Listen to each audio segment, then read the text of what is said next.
ମୋ ଭାଉଜ ସବୁଦିନ ମୋ ଦ୍ୱାରା 1 କିଲୋ ମସୁର ଡାଲି ମଗାଉଥିଲେ। ସେତେବେଳେ ମୁଁ ବହୁତ ଆଶ୍ଚର୍ଯ୍ୟ ହୋଇଯାଏ ଯେତେବେଳେ ଭାଉଜ ସେ ଡାଲିକୁ ନ ରାନ୍ଧି ନିଜ ଶୋଇବା ଘରକୁ ନେଇଯାଆନ୍ତି, ଆଉ ଯେତେବେଳେ ବାହାରକୁ ଆସନ୍ତି ଛୋଟେଇ ଛୋଟେଇ ଚାଲନ୍ତି ଆଉ କୁହନ୍ତି ଡାଲି ବହୁତ ବଢ଼ିଆ ଥିଲା। ଗୋଟେ ଦିନ ଭାଉଜଙ୍କର ରାଜ ଜାଣିବା ପାଇଁ ମୁଁ ମୋ ସାନ ଭଉଣୀକୁ ଭାଉଜଙ୍କ ଶୋଇବା ଘରେ ଲୁଚେଇ ଦେଲି। କିଛି ସମୟ ପରେ ଯେତେବେଳେ ମୋ ଭଉଣୀ ଛୋଟେଇ ଛୋଟେଇ ବାହାରକୁ ଆସିଲା ତ ମୁଁ ବହୁତ ଡରିଗଲି। ଆଜି ଶୀତଲ ଭାଉଜ ମୋ ଦ୍ୱାରା 1 କିଲୋ ମସୁର ଡାଲି ମଗାଇଥିଲେ।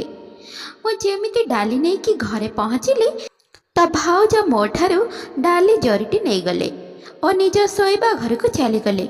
ମୁଁ ତ ସେମିତି ହିଁ ଚାହିଁକି ରହିଯାଇଥିଲି କି ଭାଉଜଙ୍କର କ'ଣ ହେଲା। ଏବେ ଅଧଘଣ୍ଟା ହିଁ ହୋଇଛି କି ନାହିଁ ମୋ ଭାଇ ଅଫିସରୁ ଘରକୁ ଆସିଯାଇଥିଲେ। ତାଙ୍କର ଦେହ ଖରାପ ଥିଲା ଆଉ ମୁଁ ନିଜ ରୁମ୍ରେ ହିଁ ବସିଥିଲି। ଭାଇଙ୍କୁ ଦେଖିକି ମୁଁ ଜଲ୍ଦି ଜଲ୍ଦି ଉଠିକି ତାଙ୍କ ପାଖକୁ ଆସିଯାଇଥିଲି। ମୋତେ ତାଙ୍କ ଚିନ୍ତା ହେଉଥିଲା, କିନ୍ତୁ ସେ କହିଲେ କିଛି ସମୟ ଆରାମ କରିବି ତ ଠିକ୍ ହେଇଯିବ। ତାପରେ ସେ ନିଜ ରୁମ୍କୁ ଯିବା ପାଇଁ କବାଟ ଖୋଲିବା ପାଇଁ ଚେଷ୍ଟା କଲେ ତ ଦେଖିଲେ କବାଟ ଭିତରୁ ବନ୍ଦ ଥିଲା। ଭାଇଙ୍କୁ ସନ୍ଦେହ ହେଲା, ସେଥିପାଇଁ ଭାଇ କବାଟ ବାଡ଼େଇବାକୁ ଲାଗିଲେ, କିନ୍ତୁ ରୁମ୍ରୁ ତ ଭାଉଜଙ୍କର କିଛି ସୋର ଶବ୍ଦ ଶୁଣା ହିଁ ଯାଉନଥିଲା। ଭାଇ ମୋତେ ଅନେଇକି ପଚାରିଲେ ଶୀତଲ କେଉଁଠି, ଆଉ କବାଟ ଭିତରୁ କ'ଣ ପାଇଁ ବନ୍ଦ ଅଛି। ମୁଁ ଡରିଗଲି ଆଉ କହିଲି ଭାଇ ଭାଉଜ ତ ରୁମ୍ରେ ହିଁ ଅଛନ୍ତି, ବୋଧେ ସେ ଶୋଇପଡ଼ିଥିବେ।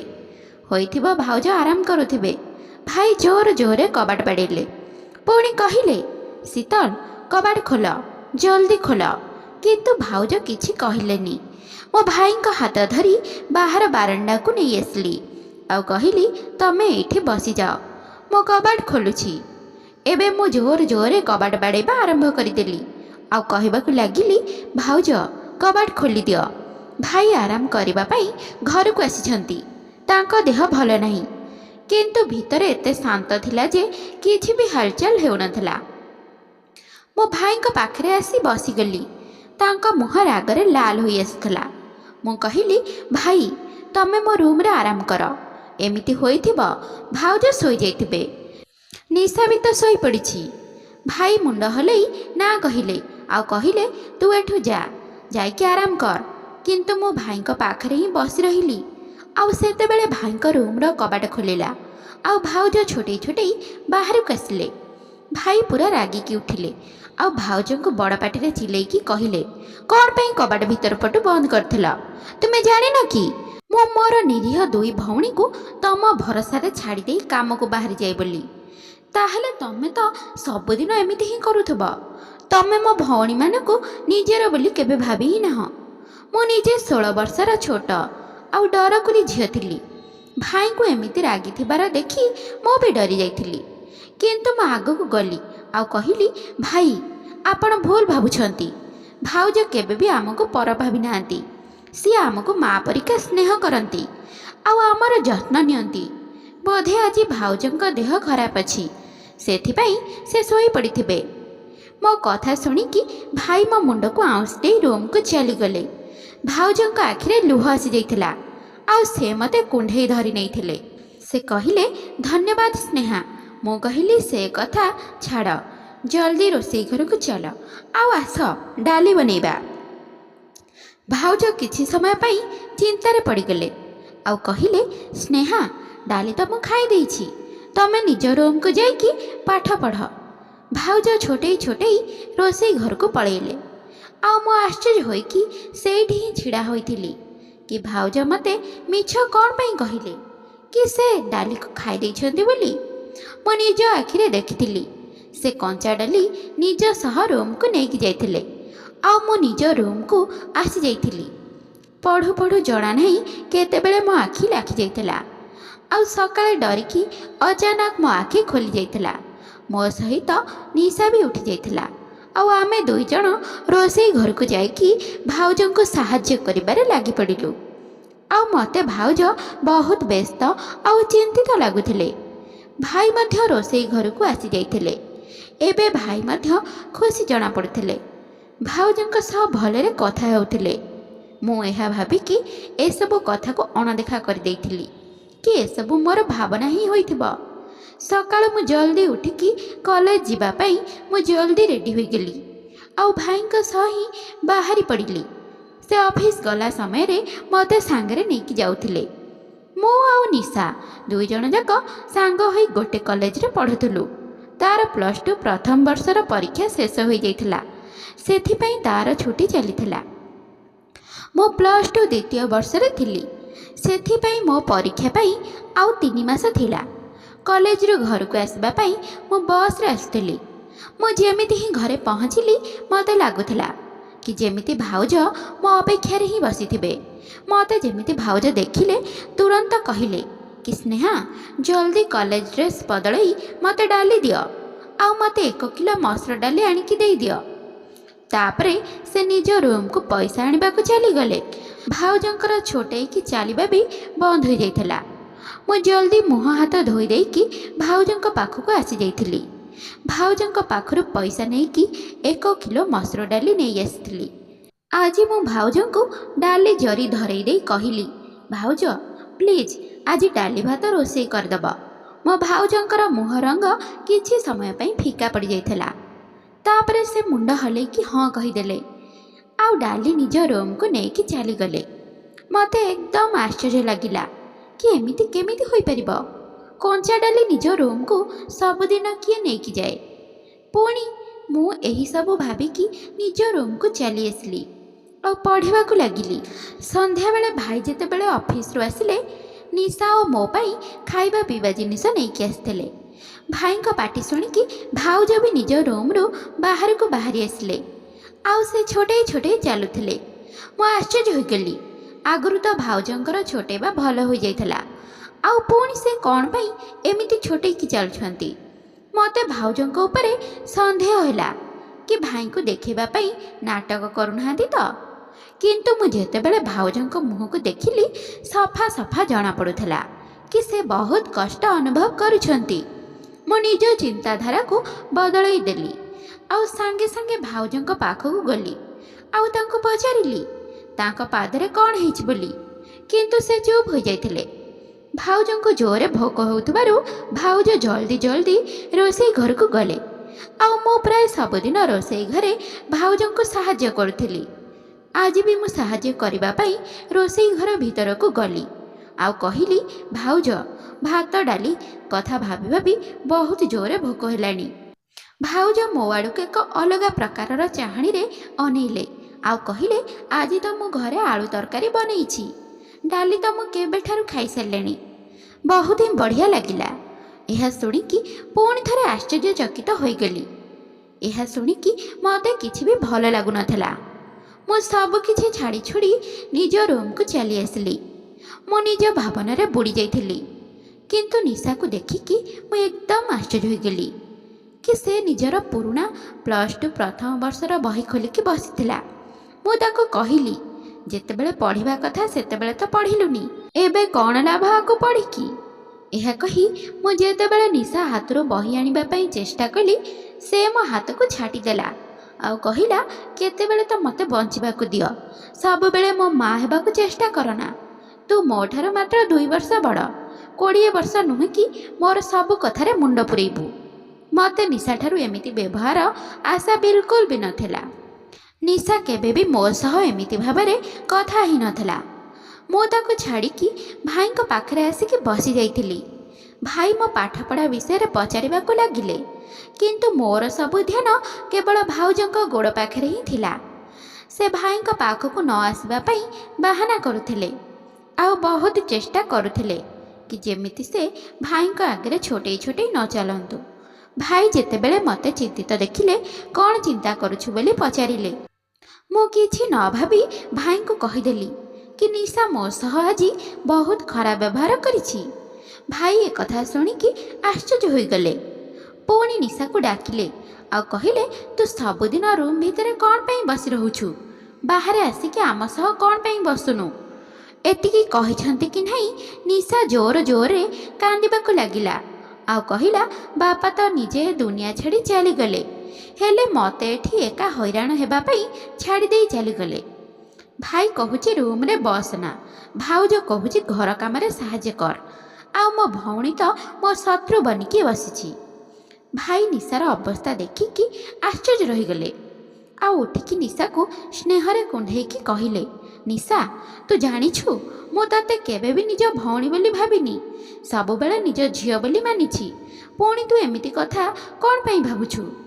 ନିଶା କିଛି ନ କହି କେବଳ କାନ୍ଦି ଚାଲିଥାଏ। ଆମେ ସମସ୍ତେ ବ୍ୟସ୍ତ ହୋଇଯାଇଥିଲୁ। ପୁଣି ଅଚାନକ ସେ ନିଜ ଲୁହ ପୋଛି ନେଲା ଆଉ ଆମ ସମସ୍ତଙ୍କୁ କ୍ଷମା ମାଗି ନିଜ ରୁମ୍କୁ ଚାଲିଗଲା। ଭାଇ ଭାଉଜକୁ ଡାକି କହିଲେ କି ଶୀତଲ, ଆଜିକାଲି ନିଶା ସବୁବେଳେ ଘରେ ବସି ରହୁଛି। ଇଏ ଏମିତି ଚିଡ଼ଚିଡ଼ା କ'ଣ ପାଇଁ ହୋଇଯାଉଛି? ଭାଉଜଙ୍କ ଚେହେରା ଏକଦମ ଧଳା ପଡ଼ିଯାଇଥିଲା। ଭାଉଜ ପୁରା ଡରି ଯାଇଥିଲେ। ସେ କହିଲେ, ଶୁଣ ନିଶା, ସବୁବେଳେ ରୁମ୍ରେ ହିଁ ବସି ରହୁଥିଲା। ସେଥିପାଇଁ ମୁଁ ତାଙ୍କୁ ଥରେ ଦୁଇଥର କହିଥିଲି ଘର କାମରେ ସାହାଯ୍ୟ କରିବା ପାଇଁ। ଏମିତି କଲେ ତମେ ବୋର୍ ବି ହେବନି। ବୋଧେ ମୋ କଥା ନିଶାଙ୍କୁ ଖରାପ ଲାଗିଥିବ। ଭାଇ କିଛି ଭାବିବାକୁ ଲାଗିଲେ। ଯେମିତି ଲାଗିଲା ଶୀତଲ ଭାଉଜ ଆମକୁ କିଛି ଲୁଚଉଛନ୍ତି। କଥା କେବଳ ଏତିକି ନଥିଲା, କିଛି ନା କିଛି ଗଡ଼ବଡ଼ ତ ନିଶ୍ଚୟ ଅଛି। ତା ପରଦିନ ଭାଇ ଆମ ରୁମ୍ ପାଇଁ ଟିଭି ନେଇ ଆସିଲେ। ବଢ଼ିଆ ବଢ଼ିଆ ଫିଲ୍ମ ଆଉ ବହି ମଧ୍ୟ ନେଇ ଆସିଲେ।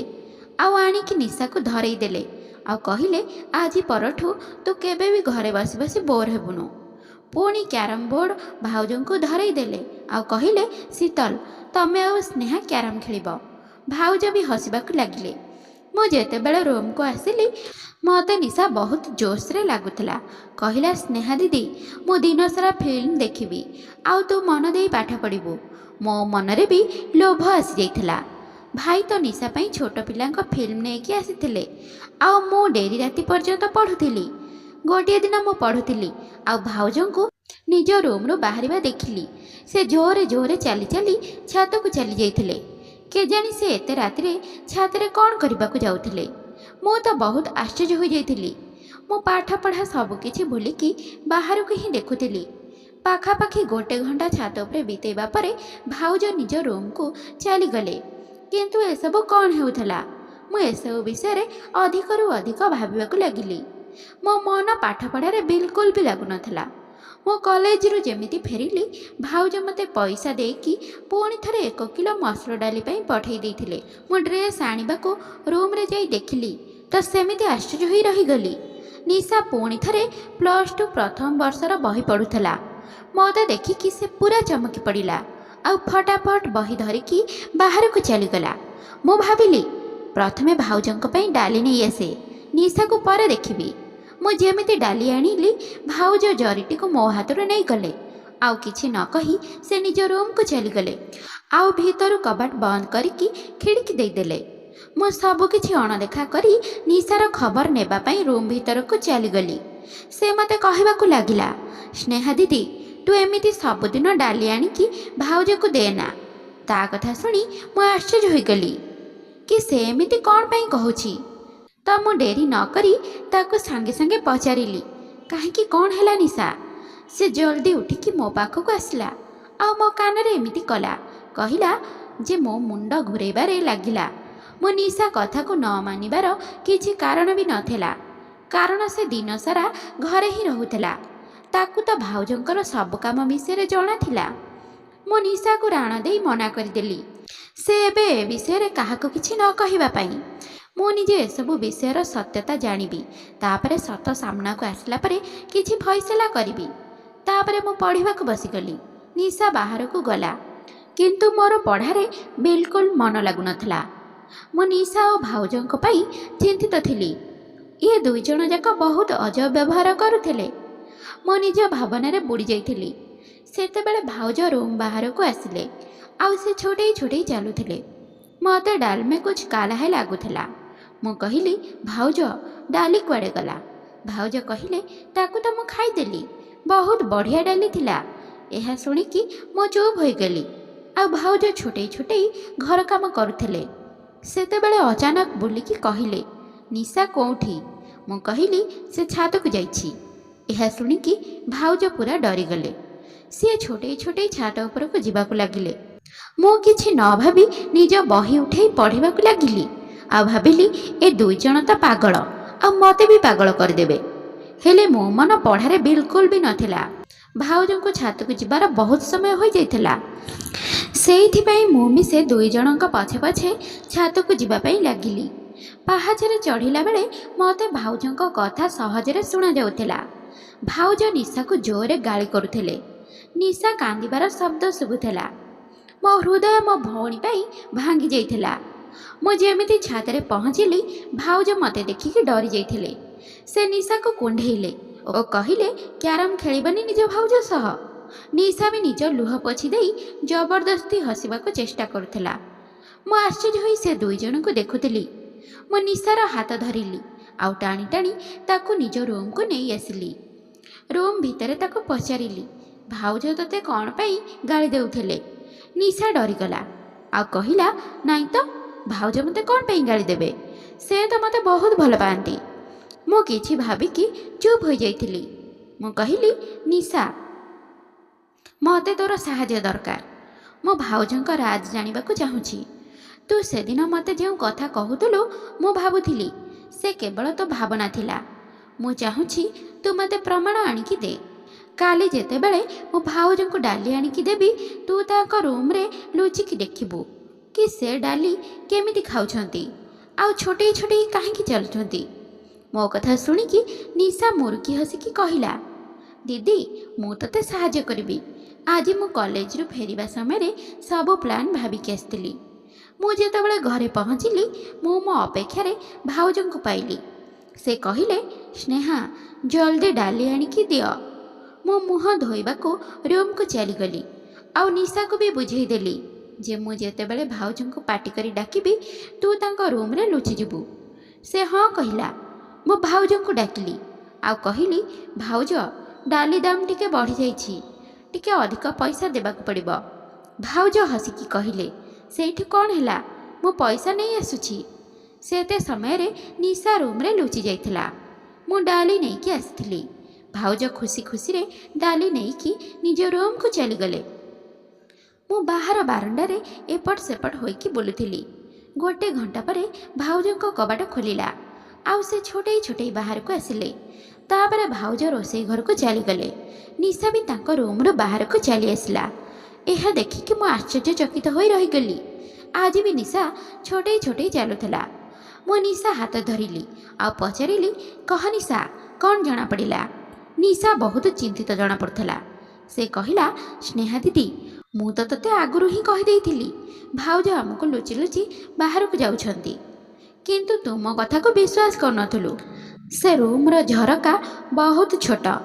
ସେଇଥିରେ ବାହାରକୁ ଗଲାବେଳେ ପାଦରେ କ୍ଷତି ହୁଏ। ସେଥିପାଇଁ ଭାଉଜ ଛୋଟେଇ ଛୋଟେଇ ଚାଲନ୍ତି। ମୁଁ ବି ସେ ଝରକା ବାଟ ଦେଇ ଭାଉଜଙ୍କ ସହ ଯିବାକୁ ଚାହୁଁଥିଲି, କିନ୍ତୁ ଏ ଗୋଡ଼ର ଅକ୍ଷତ ପାଇଁ ମୁଁ ଫେରି ଆସିଲି। ମୁଁ ନିଶାକୁ ରାଣ ଦେଲି କି ଏ ବିଷୟରେ ଭାଇଙ୍କୁ ନ କହିବା ପାଇଁ। ସେ କହିଲା, ମୁଁ ପାଗଳ ନୁହେଁ ଯେ ଭାଇର ଘର ଭାଙ୍ଗିଦେବି। ମୁଁ ନିଶାକୁ ଗୋଟେ ବହି ଦେଇଦେଲି ଆଉ କହିଲି, ୟାକୁ ତୁ ପଢ଼ି ନେବୁ। ମୁଁ ତା ମୁଣ୍ଡକୁ ଅଲଗା ବାଟରେ ବ୍ୟସ୍ତ ରଖିବାକୁ ଚାହୁଁଥିଲି। ମୁଁ ନିଜେ ଅଡ଼ୁଆରେ ଥିଲି କି ଭାଇଙ୍କି ଏ ବିଷୟରେ କେମିତି କହିବି କିମ୍ବା ଏ ବିଷୟରେ ନ କହିବି। ଭାଉଜ ଆମ ସହ ବହୁତ ଭଲରେ ରହୁଥିଲେ, ହେଲେ ମୋ ଭାଇକୁ ଧୋକା ଦେଉଥିଲେ। ଏଇ କଥା ଭାବି ଭାବି ମୋ ଆଖି ଲାଗିଯାଇଥିଲା। କେଜାଣି ଜଣା ନଥିଲା କି ମୁଁ କେତେ ସମୟ ଶୋଇ ରହିଥିଲି। ଯେତେବେଳେ ଭାଇଙ୍କର ପାଟି କରିବା ଓ ଚିଲେଇବା ଶବ୍ଦ ଆସିଲା, ମୁଁ ଡରିକି ଉଠିଗଲି। ଆଉ ମୁଁ ଡରି ଯାଇଥିଲି। ମୁଁ ଦୌଡ଼ିକି ବାରଣ୍ଡାକୁ ଗଲି। ସେଇଠି ମୁଁ ଭାଇ, ଭାଉଜ ଓ ନିଶାକୁ ଦେଖିଲି। ମୁଁ ଭାବିଲି, ନିଶା ବୋଧେ ଭାଇଙ୍କୁ ସବୁ ସତ କଥା କହିଦେଇଛି। ଭାଇ ସେଇଥିପାଇଁ ରାଗିଛନ୍ତି। ହେଲେ ଭାଇ ମୋତେ ଦେଖିକି କହିଲେ, ସ୍ନେହା, ମୁଁ ତ ତୋତେ ବହୁତ ହୁସିଆର ଭାବୁଥିଲି, କିନ୍ତୁ ତୁ ବି ୟାକୁ ସମ୍ଭାଳି ପାରିଲୁନି। ଭାଇଙ୍କ ଇସାରା ନିଶା ଆଡ଼କୁ ଥିଲା। ମୁଁ ଆଗକୁ ଯାଇ କହିଲି, ଭାଇ, କ'ଣ ହେଇଛି? ଭାଇର ଆଖିରେ ଲୁହ ଆସିଯାଇଥିଲା। ସେ କହିଲେ, ତୁ ନିଶାକୁ ପଚାରି ବୁଝିକି ମୋତେ କହ, ଛାତ ଉପରେ କିଏ ଥିଲା ଯିଏ ତାକୁ ଦେଖା କରିବାକୁ ଆସିଥିଲା? ମୁଁ ପୁରା ଡରିଯାଇଥିଲି। ମୁଁ ଜୋରରେ ମୁଣ୍ଡ ହଲେଇକି ନାଁ କହିଦେଲି ଆଉ କହିଲି, ଭାଇ, ଆମ ନିଶା ଏମିତି ନୁହେଁ। ନିଶ୍ଚୟ ଆପଣଙ୍କୁ କିଛି ଭୁଲ ବୁଝାମଣା ହେଇଛି। ଭାଉଜ ବି ଆଗକୁ ଆସି କହିଲେ, ସୁନୀଲ ବିନା ପ୍ରମାଣରେ ଏତେ ରାଗନି। ଛୋଟ ଛୁଆଟା, ସେ ସୁଧୁରି ଯିବ। ଭାଇ ଏବେ ଭାଉଜଙ୍କୁ ବଡ଼ ବଡ଼ ଆଖିରେ ଅନଉଥିଲେ। ଭାଇ କହିଲେ, ବାହାଘର ପ୍ରଥମ ଦିନରେ ହିଁ ମୁଁ ତୁମକୁ କହିଦେଇଥିଲି ଯେ ଇଏ ଦୁଇ ଜଣ ଝିଅ କେବଳ ମୋ ଭଉଣୀ ନୁହେଁ, ଏମାନଙ୍କୁ ମୁଁ ମୋର ନିଜ ଝିଅ ବୋଲି ଭାବେ। ତମେ ମା ହେଇକି ଏମାନଙ୍କୁ ପାଳିବ, ଏହିଭଳି ଭାବରେ ଏମାନଙ୍କୁ ପାଳିଛ ଓ ଶିକ୍ଷା ଦେଇଛ। ମୁଁ ନିଶା ହାତ ଧରିଲି ଆଉ ନିଜ ରୁମ୍କୁ ନେଇଗଲି। ମୁଁ ନିଶାକୁ କହିଲି, ତୁ ମୋତେ ସବୁ ସତ ସତ କହିଦେ, ସତ କଥାଟା କ'ଣ? ସିଏ କାନ୍ଦି କାନ୍ଦି କହିଲା, ଭାଉଜ ଚାହୁଁଛନ୍ତି ଆମେ ଦୁଇ ଜଣ ତାଙ୍କ ସ୍ୱାମୀଙ୍କ ଘର ଛାଡ଼ି ଚାଲିଯାଉ ବୋଲି। ଏଥିପାଇଁ ସେ ଏସବୁ ନାଟକ କରିକି ଆମକୁ ଆମ ଭାଇ ଆଗରେ ଛୋଟ କରିବାକୁ ଚାହୁଁଛନ୍ତି। ମୁଁ କହିଲି, ତୁ ଚିନ୍ତା କରନା, ଆମ ପାଇଁ ଗାତ ଖୋଳୁଥିବା ଲୋକ ସେଇଥିରେ ନିଜେ ପଡ଼ିଯିବେ। ତା ପରଦିନ ମୁଁ ଭାଇଙ୍କ ସହ କଲେଜ ଯାଉଥିଲି। ଭାଇ ବହୁତ ଚୁପଚାପ ଥିଲେ। ଭାଇଙ୍କ ଆଖିରେ ରାଗ ସଫା ସଫା ଜଣାପଡ଼ୁଥିଲା। ମୁଁ ଭାଇଙ୍କୁ କହିଲି, ଭାଇ, ଆଜି ତମେ ଅଫିସରୁ ସିଧା ଛୁଟି ଆଣିକି ମୋତେ କଲେଜରୁ ନେବା ପାଇଁ ଆସିଯିବ। ମୁଁ ଗୋଟେ ସତ କଥା ତମକୁ ଦେଖାଇବାକୁ ଚାହୁଁଛି। ଭାଇ କିଛି ନ କହି ଚାଲି ଯାଇଥିଲେ, କିନ୍ତୁ ତାଙ୍କର ମୋ ଉପରେ ବୋଧେ ଦୟା ହେଲା ଆଉ ସେ ମୋତେ ନେବା ପାଇଁ ଆସିଗଲେ। ମୁଁ ତାଙ୍କୁ କହିଲି, ତମେ ଘରର ବାହାରେ ହିଁ ରହିବ ଯେ ପର୍ଯ୍ୟନ୍ତ ମୁଁ ତମକୁ ଇସାରା କରିକି ଭିତରକୁ ନ ଡାକିଛି। ମୁଁ ଯେମିତି ଘରକୁ ଗଲି, ଭାଉଜ ମୋତେ ଡାଲି ପାଇଁ ପଠାଇଦେଲେ। କିଛି ସମୟ ପରେ ମୁଁ ଯେମିତି ବାହାରକୁ ଡାଲି ଆଣିବା ପାଇଁ ଗଲି, ଭାଇ ମୋତେ ପଚାରିଲେ, କୁଆଡ଼େ ଯାଉଛୁ? ମୁଁ କହିଲି, ବାସ୍ ତମେ ଚୁପ୍ ରୁହ, ଆଜି ତୁମକୁ ସତ ଜଣାପଡ଼ିଯିବ। ମୁଁ ଯେମିତି ଡାଲି ଆଣିକି ଘରକୁ ଆସିଲି, ଭାଉଜ ମୋ ହାତରୁ ଡାଲି ନେଇ ରୁମ୍ ଭିତରକୁ ଚାଲିଗଲେ। ମୋତେ ଏହି ସମୟର ଅପେକ୍ଷା ଥିଲା। ମୁଁ ଜଲ୍ଦି ବାହାରକୁ ଆସିଲି ଆଉ ଭାଇଙ୍କୁ ନିଜ ସହ ଘରକୁ ନେଇଗଲି। ମୁଁ କହିଲି, ଭାଇ, ତମେ ତମ ରୁମ୍ର କବାଟ ଖୋଲ। ଭାଇ ପାଖରେ ଗୋଟେ କଟର ଥିଲା, ଯାହା ସାହାଯ୍ୟରେ ଭାଇ କବାଟ ଖୋଲିଦେଲା। ଯେତେବେଳେ ଆମେ ଭିତରକୁ ଗଲୁ ଆଉ ଦେଖିଲୁ, ଭାଉଜ ସେତେବେଳେ ନିଜ ରୁମ୍ରେ ନଥିଲେ। ରୁମ୍ର ଝରକା ଖୋଲା ଥିଲା। ଭାଇ ଯେମିତି ଝରକା ବାଟେ ବାହାରକୁ ଦେଖୁଥିଲେ, ତାଙ୍କୁ ଭାଉଜ ଦେଖାଗଲେ। ସେ ଜୋର ଜୋରରେ ଚାଲିକି କୁଆଡ଼େ ଯାଉଥିଲେ। ଭାଇ ହିଁ ସେ ଝରକା ପଟେ ଡେଇଁ ପଡ଼ିଲେ। ମୁଁ ଆଉ ନିଶା ବି ବହୁତ କଷ୍ଟରେ ଓହ୍ଲେଇ ପାରିଲୁ। ଆମେ ତିନି ଜଣ ଭାଉଜଙ୍କ ପିଛା କରି କରି ଏକ ସୁନସାନ ଜାଗାରେ ଯାଇ ପହଞ୍ଚିଗଲୁ, ଯେଉଁଠି ଏକ ବାବାଙ୍କ ଘର ଥିଲା, ଯେଉଁଠିକି ଲୋକମାନେ ତାବିଜ ବନେଇବାକୁ ଯାଉଥିଲେ। ଏମିତି ଜଲ୍ଦି ଯାଉ ଯାଉ ଯେତେବେଳେ ଭାଉଜ ପଛକୁ ବୁଲିକି ଆମ ତିନି ଜଣଙ୍କୁ ଦେଖିଲେ, ଭାଉଜଙ୍କ ମୁହଁର ରଙ୍ଗ ଫିକା ପଡ଼ିଯାଇଥିଲା। ଭାଇ ଆଗକୁ ଯାଇ ଭାଉଜଙ୍କ ହାତକୁ ଧରି ଘରକୁ ନେଇ ଆସିଲେ ଆଉ କହିଲେ, ଶୀତଲ, ଆଜି ମୁଁ ନିଜ ଆଖିରେ ସବୁ ସତ ଦେଖି ନେଇଛି। ମିଛ କହି କିଛି ଫାଇଦା ନାହିଁ, ମୋତେ ସବୁ ସତ ସତ କହିଦିଅ। ସେତେବେଳେ ଭାଉଜ କହିଲେ, ସୁନୀଲ, ଭଗବାନ ଜାଣିଛନ୍ତି ମୁଁ ତମର ଏହି ଦୁଇ ଜଣ ଭଉଣୀଙ୍କୁ ନିଜର ଝିଅ ପରିକା ଦେଖୁଛି, କିନ୍ତୁ ଏମାନଙ୍କ ପାଇଁ ତମେ ମୋତେ ସନ୍ଦେହ କରିଛ। ମୁଁ ଏମାନଙ୍କ ଯତ୍ନ ରଖୁନି ବୋଲି। କିନ୍ତୁ ଏମାନଙ୍କ ପାଇଁ ତମେ ମୋତେ ସନ୍ଦେହ କରିଛ କି ମୁଁ ଏମାନଙ୍କର ଯତ୍ନ ରଖୁନି ବୋଲି? ଏମାନଙ୍କ ପାଇଁ ତମେ ମୋତେ ବହୁତ କଥା ଶୁଣେଇ ବି ଦେଉଥିଲ। ସେଇଥିପାଇଁ ମୋତେ ଏମିତି ଲାଗୁଥିଲା କି ତମେ ମୋତେ ଭଲ ପାଉନ ବୋଲି। ଆଉ ଏମିତି ବି ଲାଗୁଥିଲା କି ଯେମିତି ତମେ ଆଉ କାହାକୁ ଭଲ ପାଉଛ ଆଉ ମୋତେ ଛାଡ଼ପତ୍ର ଦେଇଦେବ। ମୁଁ ମୋ ବଡ଼ ଭଉଣୀକୁ ଏ ବିଷୟରେ କହିଲି ଆଉ ସେ ମୋତେ କହିଲା, ଜଣେ ସାଧୁ ବାବା ଅଛନ୍ତି ଯାହାର ମନ୍ତ୍ର ବହୁତ ଶକ୍ତିଶାଳୀ। ଏହାଦ୍ୱାରା ସ୍ୱାମୀ ନିଜ ହାତ ମୁଠାକୁ ଆସିଯାଆନ୍ତି। ଏଇଥିପାଇଁ ମୁଁ ତମମାନଙ୍କଠୁ ଲୁଚିକି ତାଙ୍କ ସଭାକୁ ଯିବା ଆରମ୍ଭ କରିଦେଇଥିଲି। ସାଧୁ ବାବା କହିଥିଲେ 30 ଦିନ ପର୍ଯ୍ୟନ୍ତ 1 କିଲୋ ମସୁର ଡାଲି ଉପରେ ମନ୍ତ୍ର ପ୍ରୟୋଗ କରାଯିବ ଆଉ ସେହି ମସୁର ଡାଲିକୁ ବାହାରେ ଫୋପାଡ଼ାଯିବ। ମୋତେ ଏସବୁ କରିବାର ପାଖାପାଖି 25 ଦିନ ହୋଇଯାଇଥିଲା। ତମ ଦୁଇ ଜଣଙ୍କ ଯିବା ପରେ ମୁଁ ଏହି ମନ୍ତ୍ରପାଠ କରେ, ଯାହା ପାଇଁ ନିଶା ଉପରେ ଧ୍ୟାନ ଦେଇପାରିଲିନି। ମୋ ଦ୍ୱାରା ଭୁଲ ହୋଇଗଲା। ଏହା ଭିତରେ ନିଶା ନିଜ ଏରିଆର ଲଫଙ୍ଗା ଟୋକା ରବିକୁ ଭଲ ପାଇ ବସିଲା ଆଉ ଏମାନଙ୍କର ଚିଠି, ଫୋନ୍ ଏସବୁ ଆରମ୍ଭ ହୋଇଯାଇଥିଲା। ମୋତେ ନିଶା ଉପରେ ସନ୍ଦେହ ହେଲା, ସେଥିପାଇଁ ରାତି ଅଧରେ ଛାତକୁ ଚାଲିଗଲି। ସେତେବେଳେ ମୁଁ ରବିର ଚିଠି ଦେଖିବାକୁ ପାଇଲି। ସେଥିରେ ସେ ନିଶାର ବହୁତ ପ୍ରଶଂସା କରିଥିଲା। ମୁଁ ସେ ଚିଠିକୁ ନିଶାକୁ ଦେଖେଇକି କହିଲି, ମୁଁ ତମ ସତ କଥା ତମ ଭାଇଙ୍କୁ କହିଦେବି, ଏଥିପାଇଁ ସମୟ ଥିବା ଆଗରୁ ସୁଧୁରି ଯାଅ। କିନ୍ତୁ ନିଶା ତ ମୋତେ ନିଜ ଶତ୍ରୁ ଭାବିବାକୁ ଲାଗିଯାଇଥିଲା। ମୁଁ ଭାବି ନେଇଥିଲି 30 ଦିନ ପରେ ଏ ପ୍ରକ୍ରିୟା ପୂରଣ ହୋଇଯିବ ଆଉ ମୋର ମାନସିକ ବି। ଏହାପରେ ମୁଁ ନିଶା ସହ କଥା ହେବି। କିନ୍ତୁ ଏ ବ୍ରତ ପୁରା ହେବା ପୂର୍ବରୁ ତମେ ମୋ ସତ ଜାଣିଦେଲ। ମୁଁ ତୁମକୁ କ୍ଷମା ମାଗୁଛି କି ମୁଁ ନିଶାର ଯତ୍ନ ନେଇପାରିଲିନି। ମୁଁ ନିଶାକୁ ଦେଖିଲି ତ ସେ ଲଜ୍ଜାରେ ତଳକୁ ମୁହଁ କରି ଛିଡ଼ା ହୋଇଛି। ଭାଇ ଆଗକୁ ଯାଇକି ନିଶା ମୁଣ୍ଡ ଉପରେ ହାତ ରଖିଦେଇ କହିଲେ, ଝିଅ, ଯଦି ରବି ଭଲ ପିଲା ହୋଇଥାନ୍ତା ତାହେଲେ ମୁଁ ତୋ ବାହାଘର ନିଜେ କରେଇ ଦେଇଥାନ୍ତି। କିନ୍ତୁ ସେ ବହୁତ ଖରାପ ମଣିଷ। ଆମ ଏରିଆର ସବୁ ଝିଅଙ୍କ ଉପରେ ତାର ଖରାପ ନଜର ଅଛି। ନିଶା କାନ୍ଦିବାକୁ ଲାଗିଲା ଆଉ କହିଲା, ଭାଇ, ଘରେ ଖାଲି ପର ଥିଲା, ସେଥିପାଇଁ ମୁଁ ଭୁଲ ବାଟରେ ପାଦ ରଖିଦେଇଥିଲି, ନହେଲେ ରବି ପ୍ରତି ସେମିତି କିଛି ଆଗ୍ରହ ନାହିଁ। ଭାଇ ହସିଦେଲେ। ତାଙ୍କ ମୁଣ୍ଡରୁ ଯେମିତି ଗୋଟେ ବୋଝ ଓହ୍ଲେଇଗଲା ଭଳି ଲାଗିଲା। ତାପରେ ଆମ ଦୁଇ ଜଣଙ୍କୁ ରୁମ୍ ପଠାଇଦେଲେ। ଏବେ ଭାଉଜଙ୍କ ଖବର ବୁଝିବାକୁ ଯାଉଥିଲେ। ଭାଇ ଆମ ସାମ୍ନାରେ ଭାଉଜଙ୍କୁ କେବେ ହେଲେ ଗାଳି କରନ୍ତିନି। ମୁଁ କହିଲି, ଭାଇ, ତମେ ଭାଉଜଙ୍କୁ କିଛି କହିବନି, ସିଏ ଆମ ମା ପରିକା। ଭାଉଜ କାନ୍ଦି କାନ୍ଦି ଆମ ଦୁଇ ଜଣଙ୍କୁ ସ୍ନେହରେ କୁଣ୍ଢେଇ ଦେଲେ। ଆଉ ପୁଣି ଥରେ ଆମ ଘରେ ସ୍ନେହ, ପ୍ରେମ, ହସ ଖୁସି ଫେରି ଆସିଲା। ତ ଶ୍ରୋତା ବନ୍ଧୁମାନେ, ଆଶା କରୁଛି ଆଜିର ଏହି କାହାଣୀଟି ଆପଣମାନଙ୍କୁ ନିଶ୍ଚିନ୍ତ ପସନ୍ଦ ଆସିଥିବ। ଆଉ ପସନ୍ଦ ଆସିଥିଲେ ଭିଡ଼ିଓଟିକୁ ଲାଇକ୍, ସେୟାର ଆଉ ମୋ ଗପପାଡ଼ି ଚ୍ୟାନେଲକୁ ସବସ୍କ୍ରାଇବ୍ କରିବାକୁ ବିଲକୁଲ ବି ଭୁଲନ୍ତୁ ନାହିଁ। ତେବେ ଆଜି ପାଇଁ ରହୁଛି, ବାଏ। ପୁଣି ଦେଖାହବ ଆଉ ଏକ ସୁନ୍ଦର କାହାଣୀ ସହିତ ଆଉ ଏକ ନୂଆ ଭିଡ଼ିଓରେ। ଧନ୍ୟବାଦ।